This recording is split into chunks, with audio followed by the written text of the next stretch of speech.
North Carolina with serious intent to leave the ACC. That means Louisville, hi, to the Big 12. Also, Deion Sanders, so back. This is the Big 12 squad. Did I say Grande squad? How do I usually open this thing? Oh. You're talking ball with the Big 12 squad, sponsored by Game Time. From Oklahoma State to Utah, from Kansas State to BYU, from Houston to Texas Tech, it's the local experts of the Locked On Podcast Network bringing you scoops, breakdowns, and the most comprehensive preview of the upcoming Big 12 weekend. Buckle up, it's the Big 12 squad, and we have a seat for you. No hurt feelings and thin skin allowed. Squad up. You're part of the Big 12 squad. Happy Thursday, everybody. Welcome to the Big 12 squad. So much to get to in Big 12 news today. One of the busiest off seasons that I can remember. Today's show is brought to you by Game Time. We are joined. He's all the way from the West Coast, but he's the biggest Kansas State fan that I know because I know so many of them, and he's the biggest one. Christian Rao of Locked On K-State. Hey, how about the best-looking guy in the entire Locked On Big 12 squad show? He changes his mustache and beard combo every single week. Cody Stovall got his ears lowered. Oh, this cat has more hair? JT Westerville of Locked On Utes. I think it's coming back. The Bosley's working. Parker Ainsworth is well back. He hosts Locked On Jeez. With the Houston Cougars. We've got, for the first time in a couple of weeks, he's been on a road trip all the way across the country. God, Parker, turn your damn microphone on. Mountaineer Paul is back with us, an incognito. Hey, he's our resident member of the LDS Church. It's Jake Hatch, host of Locked On BYU Cougars, because, of course, that makes sense. And his head coach is not leaving. He's not leaving. Kevin Borba, Locked On Buffs. Deion Sanders is back. Let's That's Borbcastic. One of us. One of us. One of us. We can definitely get to the Dave Aranda quote later on in this show. Let's open it up and start with the news cycle as it goes in order. North Carolina, last week it was broke by Inside Carolina that their intent is to leave the ACC and join the SEC. I've heard from, I have like one source in America, and I don't even trust him. but according to Cam Stewart him, doesn't count. Cam Stewart doesn't count. It's Cameron Stewart too. According to him, the reason the SEC might actually be interested in West Virginia is Belichick and Kirby, or Belichick and Kiffin. The bump that you get from having Bill Belichick in your conference and the Jordan brand would help. And if they're going to do that, I don't foresee him being the head coach in 5 years. You're going to have to move quickly. If this is all true, the smoke is true, I think Clemson, Florida State probably follows suit. Who's on our wish list? Who do we want to see in the Big 12 conference if you have your pick of the litter out of the ACC? Jake Hatch, you're one of the journalists that's on here. Where do you start? Well, I understand why a program like North Carolina would want to leave because, simply put, money talks. But to your point, I think that there's a brand recognition out there as well that is in play here. But the weirdest thing about that whole report, Drake, is that they're wanting to leave, but not until 2030. Oh, what's going to happen in 2030? Oh, wait, the new contract negotiations are coming around. No wonder that's when this report is going to actually go into effect. It feels like it was almost in a way a bait and switch in a way. Cody, to you? Yeah, I say Miami wholeheartedly. I just think whenever people talk about the ACC, they seemingly always talk about Clemson and Florida State, but for whatever reason, ACC gets left in the dust. They have a very rich tradition and history. The Big 12 needs some of that blue blood level status. So if we're going to have to fight over the Clemsons and Florida States of the world, I'd rather actually just end up with Miami because I do think they classify pretty close to those dudes.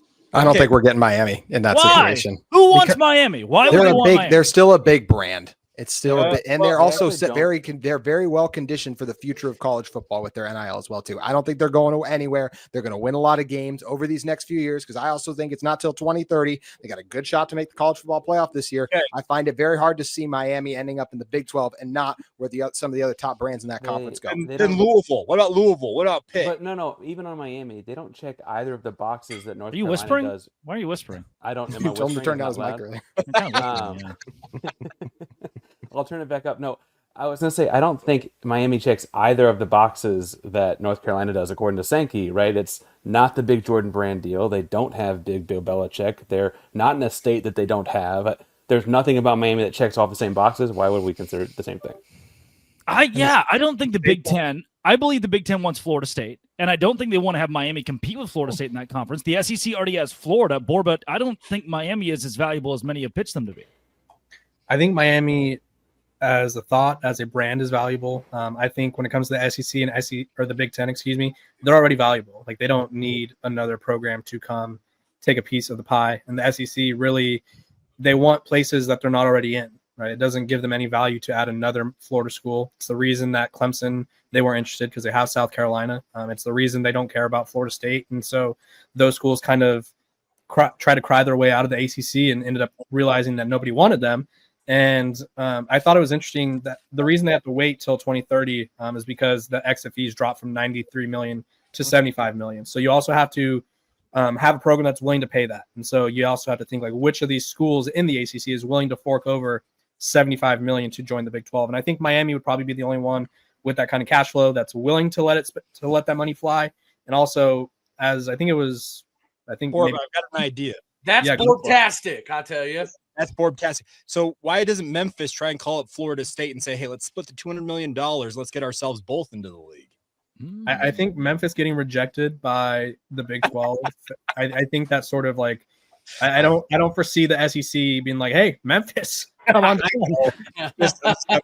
Don't make me talk about the Big 12 in that light, Jake. Don't make me do it. But no, I think it was worth a shot, right? If I was Memphis, I would try with the ACC. But at the same time, I think the only fear about Miami is like, why would they not want to stay in the ACC if, say, Clemson and Florida State leave? Then they could just run the conference and finally have success, because I don't think I was alive for their last successful season. Okay, pause there. I will say, what's successful season? They were a top 15 team last year. Almost all of us hosting this show would love to be a top 15 team, right? You were not, Jake. Okay, and the final rankings, I guess, will include the bowl game, and you could get it. They carry themselves like a playoff contender, national champion contender. They were a playoff contender last year. They were in the top 15. Who has a national championship trophy here? Oh my gosh, how long ago are we talking? Two about? Of us. That's way before the gray in your beard hatch. I'm just saying, we got the crystal ball, man. That's all I got to say. That's a long Miami would be fun. Miami would be fun, but Yormark looks at location too. Like he took a Big 12 media day to Las Vegas. What about the hub of Atlanta? What about Georgia Tech? I know it might not scream like an exciting piece, but being in the Atlanta area, it would be really all of a sudden people really like Georgia Tech. They seem to be this expansion darling for a lot of people, which I find very interesting, but maybe they're a Big 10 target and they fall to the Big 12. I do think that Hatch hit the nail on the head with Louisville, Pitt, Virginia Tech. Not that they're low-hanging fruit. They're pretty good brands in that 5, 6, 7 range of the ACC. They seem to be pretty achievable. And Paul, hey, good to see you. Those schools are going to be very advantageous for West Virginia, who has been by and large outcast from the geographic locations of the Big 12. Can I throw out another name too? I was going to say, what is your name, Paul? Now, Parker, let the man speak.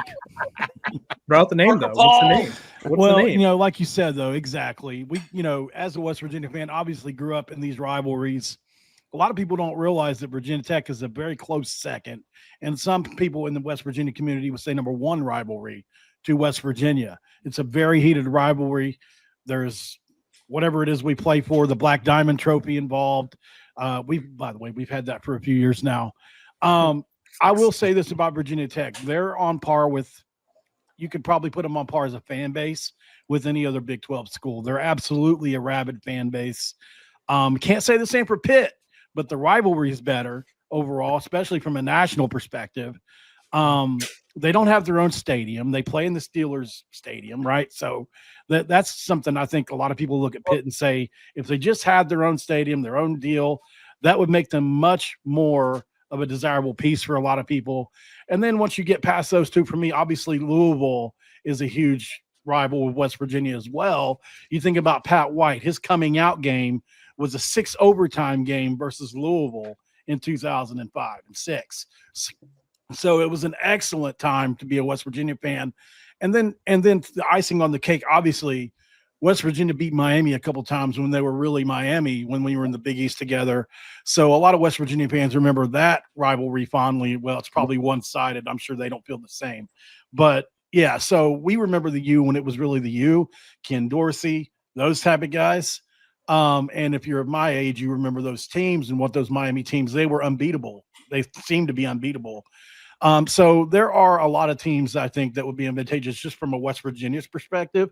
You can even do Boston College, honestly, if you're going to go back in the day rivalry type connection, right? But I Boston don't know College what is the just following. That's my problem. that's with the that. problem. Yeah. We All of our would have moves to can't be leave. about West Virginia, Paul. We can't all. Not every move could be about the West Virginia rivalry. But this is those are the No, best but I squad- think two let's, can.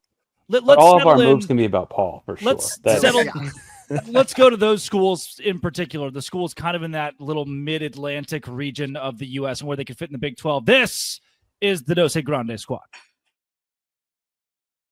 Today's show is brought to you by Drip Drop. Why? Because Drip Drop's my favorite drink in the world. If you're staying on top of your routine, whether it's workouts, long days, campus, or staying focused through back-to-back classes, hydration is one.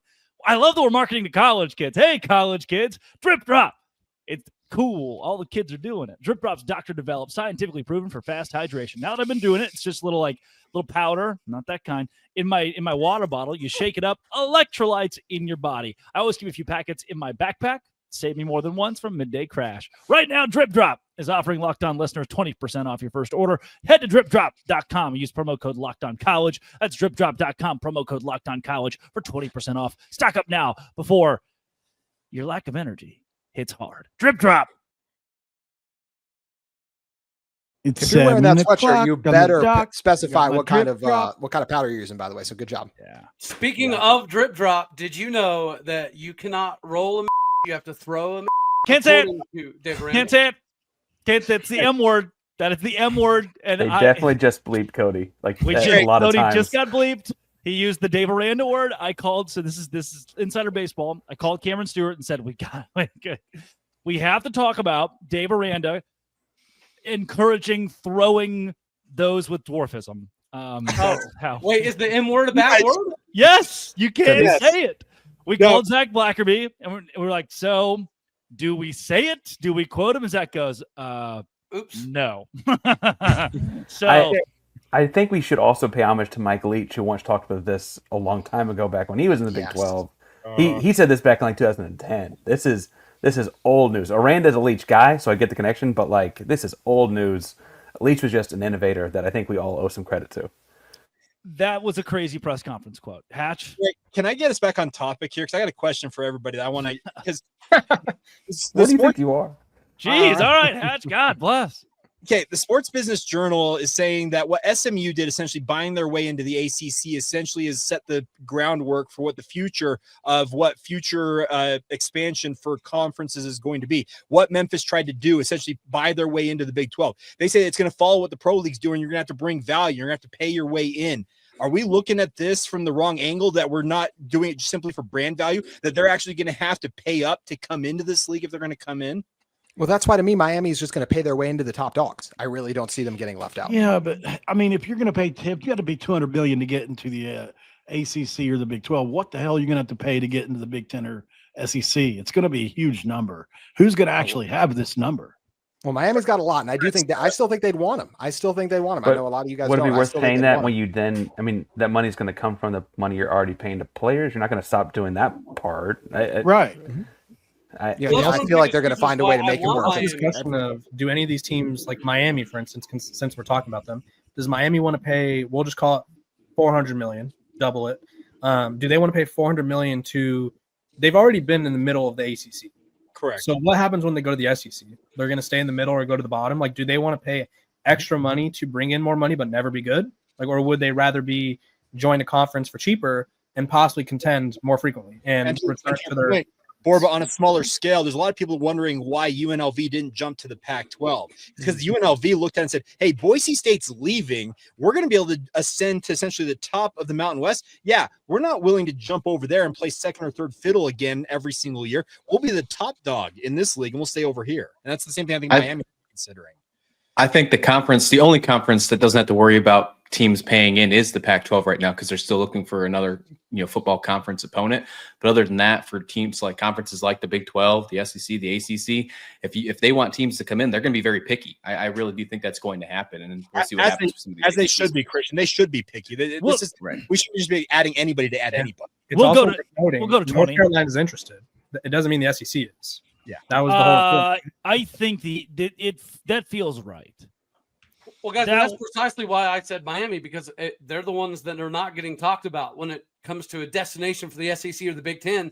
Nobody's talking about Miami. So if I'm Miami, I would take that as a slap in the face and look to the Big 12 to be that next conference. Because here's the deal.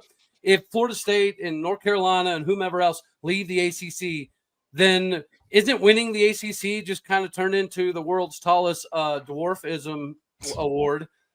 Right. If the heavy hitters are no longer in the conference, then I think it. But you could have said the same thing about the Big 12 after you lost Texas and Oklahoma. I'll allow it.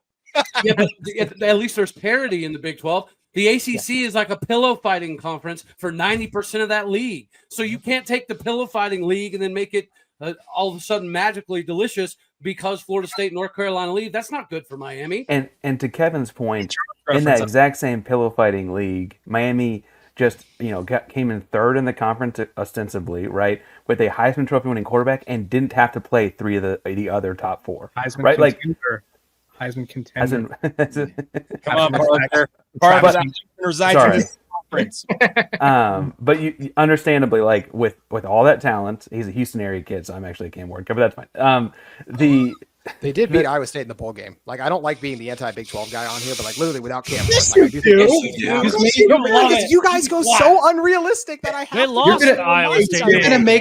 You're gonna make the Kansas State guy back up Iowa State here. The two Pop-Tart champions are battling in Dublin. Iowa State beat Miami. Yeah, Iowa State beat Miami. No, Iowa State did do, but it was a backup quarterback, and they still played him right there. Cam Ward played the first half and then sat the second. half. What? Breaking news: backup quarterbacks can be good.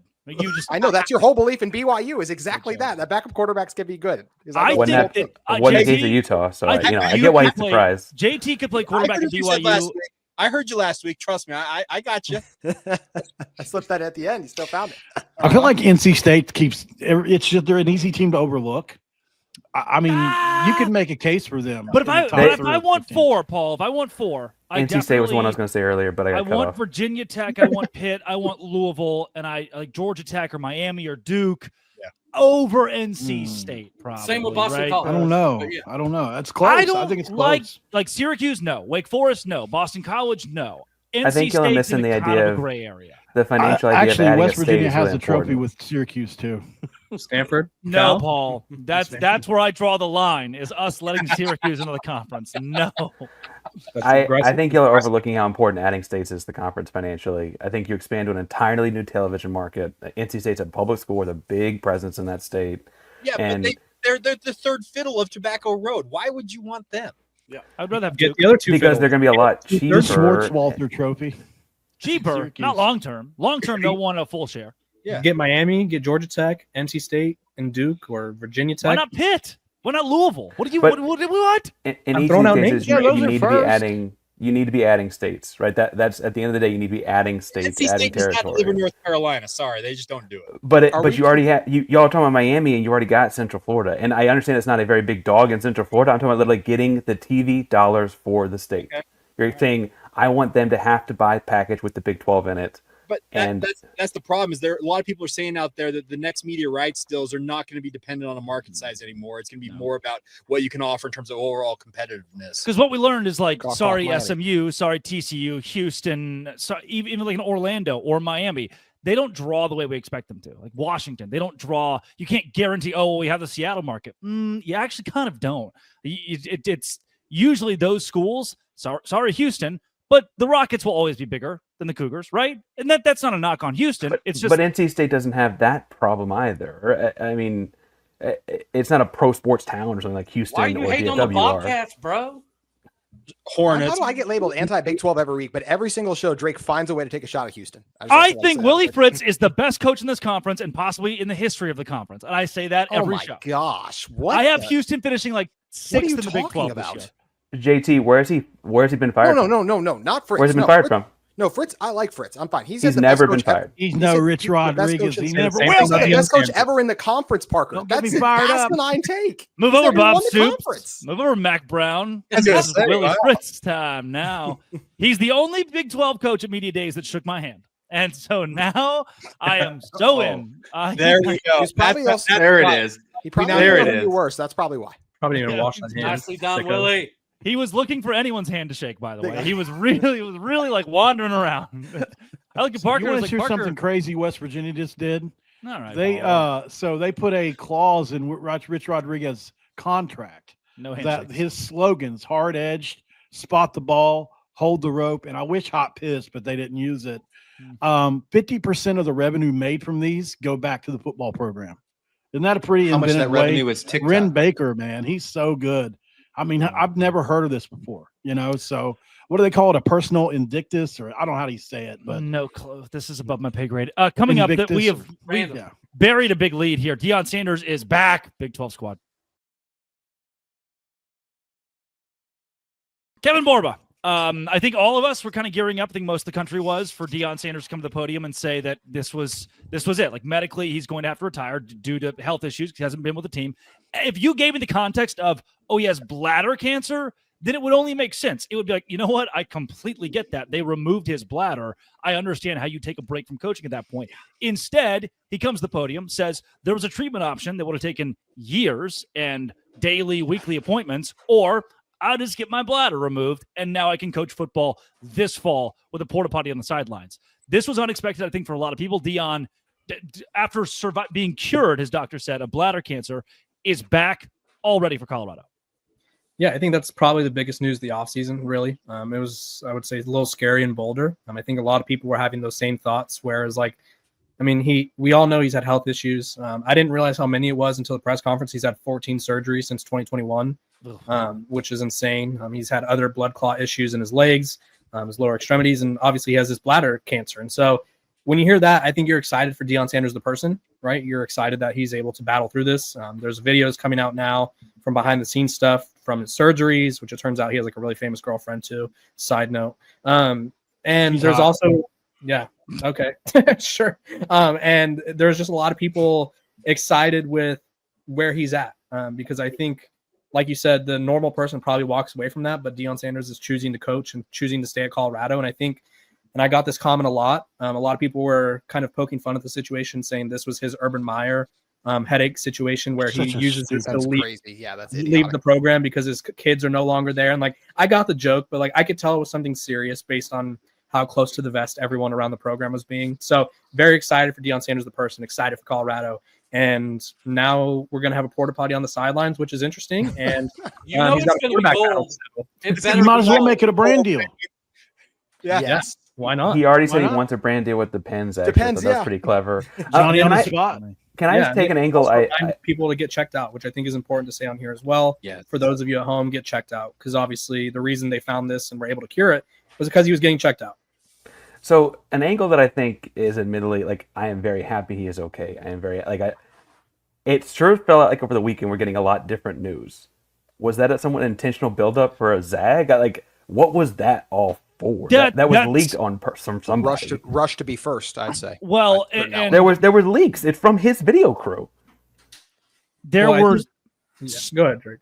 To me, from the outsider perspective, I do believe a lot of that was being it's where I want to give some of these random keyboard warriors a bit of solace is based on what we heard. The assumption was for most of the country, he's stepping down. And from there, people love to make memes of he would take the easy way out. No one knew outside of his camp he had cancer. No one expected that to be the news. They were just saying he's going to come to the podium and say, I don't feel right. And so I think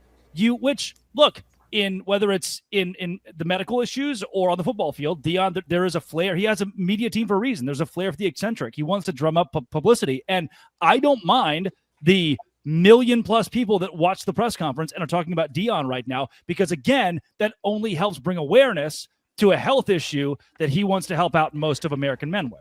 Yeah, I don't think anyone's upset. I'm not trying to sound upset that he's healthy. Sure. Obviously, that's the best part. No. I'm just trying to say that and it's not right to make the memes and the gifs and the whatever about it either. But a lot of the I think he's about to step down was founded in stuff that was leaked from someone very inside because they're leaking video having to do with his whole media team. That wasn't unfounded at all. And I think that being I can't believe you thought he'd step down. I wasn't making jokes thinking he'd step down. I thought he was going to step down because everyone thought he was going to step down. That felt very normal Monday morning. But correct me if I'm wrong on this, but he kept the actual knowledge of this to a very, very small group, even including his own kids, Shiloh, Shador. They didn't know the extent of what he was dealing with for a long stretch of this until recently, if I'm not mistaken. Is that right? Yeah, he told him it was about his foot or his leg or something. So Parker, to your point, people inside may have thought that they knew what was going on, but it sounds like it was an even tighter circle than normal that actually knew the extent of what was going on. Yeah, and if you watch the videos like of his procedure, not the procedure, it wasn't live stream, but the post procedure, it's the athletic trainer, it's his security guard, his personal security guard, and then Deion Jr. And I think those were and his girlfriend. So 4 people were there. So let's just assume that there's 4 to 5 people that knew this information. His ex-wife, I believe, knew as well. So 5 people. Usually Deion Sanders' camp, there's people who will share some information here or there, but I think not everyone knew this information, and I think that sort of was the point. And I also think having this meeting, I thought it was odd because when you schedule a meeting with an oncologist who's the head of your medical school's cancer research portion, you Google that lady's name. I Googled her as soon as I saw the little name card, and I was like, oh my gosh, like this is a cancer specialist. Like I assume this is not going to go well, but I think it was just to get the factual information out correctly. It was definitely a very dramatic surgery. They reconstructed his bladder from my understanding. I was only a bio major for a semester, so I didn't fully understand what she said. It seemed very complicated, but I'm glad it worked out. And I have a question. Sorry. Yeah. Well, super quick if I can, Paul. I wouldn't blame anyone who followed on what was it, Monday morning when this broke. Anyone who said it's likely that Deion doesn't coach this fall, I don't think they were misconstrued. Anytime you learn like, hey, the cancer doctor's coming out, it's pretty likely that person's. I would take a break from my job if I had my bladder removed. So that's not the craziest statement. I think most people are again, like you, Parker, excited to see that he's back. Yes, Paul? So, when it comes to elevation there, obviously I just found out about that traveling through. With blood clots, that's a dangerous thing, right? Yes. I'm curious, has there been any knowledge or anything put out there about that regarding his issues that he has with blood clots? Because they made me have ultrasounds in my legs before I even went to Colorado. I'm just curious. I mean, I personally don't know the answer to that. I think that's only a semester, Paul. He was only there a semester, right? It was my advisor was actually happy when I told her I was switching majors. She went to Harvard, and she was like, "Oh, that's a good move for you." I was like, "Thank you, I appreciate that." So I don't have the answer to that, but I imagine he has a full-on medical team. He does these frequent checkups, so right. I think they kind of know the risk, and he doesn't fly a lot, right? That's one of the on him is he doesn't do the at-home visits, and maybe they're like the least amount of altitude we could get you in, the better, right? If you can only have to fly 7 times a year compared to 50 times a year, maybe that works better. So I don't know that. And then in terms of Parker, I wanted to bring up one more thing. I think the only frustration that people were having was, and we all know the accounts where it was like Deion Sanders is retiring or Deion Sanders is doing this, when it was like they're speaking in absolutes, when it's like, okay, we give us 30 minutes and we'll all know, right? We don't need you're trying to be first. Yeah, exactly. Well, and I don't mean to say that that's people need to be excused. There's this like, oh, I can't believe all you guys did. It's like, no, like he said he's gonna have a medical team and a cancer specialist, and there was a video came out over the weekend that was very intimately filmed about writing his will. Like, most people were like, that doesn't sound good, and I think that's a very normal reaction to have. I don't know why that's people are upset that like that's But you can't report it like it's fact. Like the will part is something that I talk about on my show because like my parents are in their 60s, and it's like we sat down and did a will together. So like I know how uncomfortable and awkward that is. Like I know it's not fun. And so for him to like post that, it was definitely concerning. Like I do think in a way they were like building it up. I think it was just the people that acted as if like Deion was like, hey, by the way, BT Dubs retiring tomorrow. Like those people were the ones that people were most upset with. Yeah, I think it's just unfortunate that you have some people who were trying to be first and rush for the information and then tried to put this out there without having all the facts. It's actually a bigger media conversation just in general. And it was unfortunate that a lot of people tried to go too far without really knowing what was going on. But there was a couple of big accounts that even tried to do that. Is BT Dubs something that would be accepted widely within the West Virginia community, or should I just leave it? That's going to take a while to explain. That's going to be a little bit. Yeah, you're going to leave that one off. This for one semester, Paul. I don't know. Has been a very informational yet slightly funny, as always, the Big 12 squad. That's Parker Ainsworth of Locked On Cougs, Jay Catch of Locked On Cougs as well, which is very confusing. Christian Rao of Locked On K-State, not confusing. Cody Stovall with the Oklahoma State Cowboys, JT Wisterstill of the Utes, Mountaineer Paul, West Virginia, and Kevin Borba of Locked On Buffs. This has been, it always will be. Hit subscribe because it's fun and we get paid for that. Locked On. Thanks for making us all your first listens every single day. The Dose Grande Squad.